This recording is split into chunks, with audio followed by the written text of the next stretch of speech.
A Caucasian Madison, Wisconsin acting principal mishandled an incident with an African American female student, causing an explosive altercation at Whitehorse Middle School, where her braids were ripped out of her head.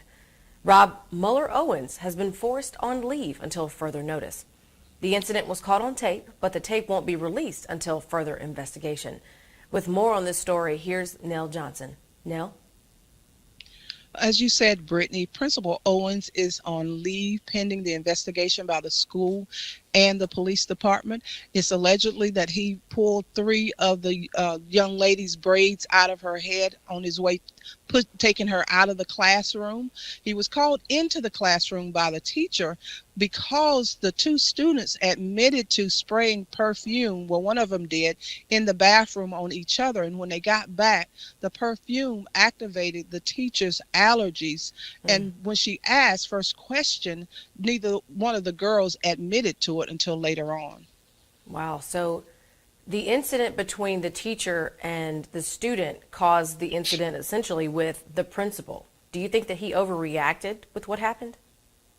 I think he did. Now, they're not saying whether or not the two students or the girls said any derogatory remark prior to him coming or at the time when he came to escort them out of the classroom, but we can kind of surmise maybe something triggered him in order for him to push the young lady out of the door. And then in him pushing her out of the door, he tripped and fell. He actually said he pushed her into a locker, and then he fell. And when he fell on top of her and laid there for about 10 or 15 seconds.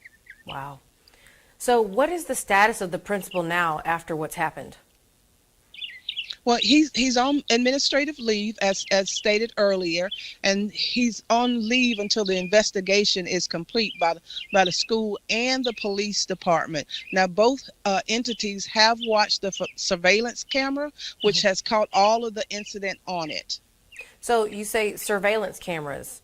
Is this the only evidence that we really have of what happened, or were there other witnesses?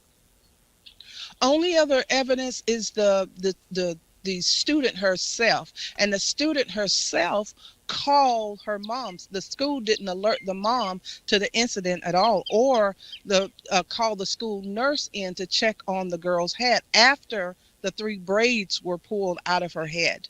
So the mom, Miss Price, is really upset about the whole incident. Right. She's concerned about her emotional and physical well-being, I'm sure, of her daughter. You know, the embarrassment, the humiliation, all the things that are going through her daughter's mind, on top of the fact that she wants to make sure that she's, mentally prepared to be able to handle all of what's happened.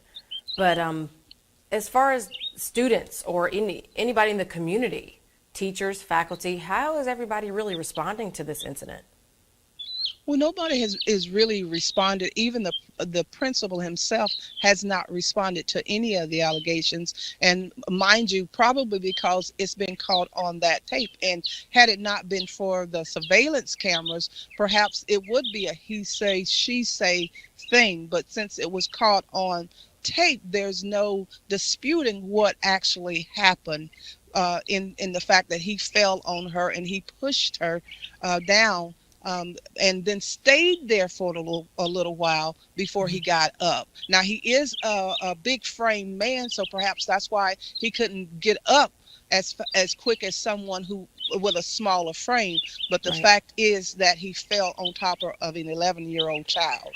Well, I'm curious about what's going on in the community, especially with Black Lives Matter and all of these other organizations that hone in on supporting, Black youth and the things that are happening.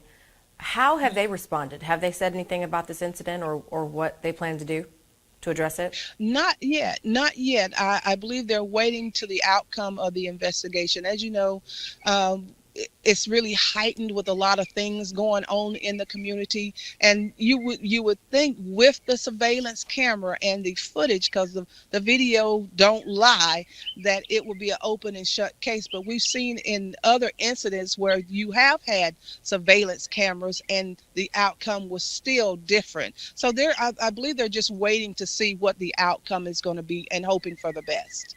Well, I know that blacks have been treated badly for quite some time, but now it seems that cameras are being able to capture this information. Of course, with everything going on with the Smollett case, we've seen what cameras can really do and what they're capable of. So, to be able to have schools with surveillance cameras, to be able to have the ability for people to know what's going on as opposed to taking someone's word with the camera is definitely something that's been important to be able to solve this case. So I'm hoping that, we'll be able to get to the full bottom of it.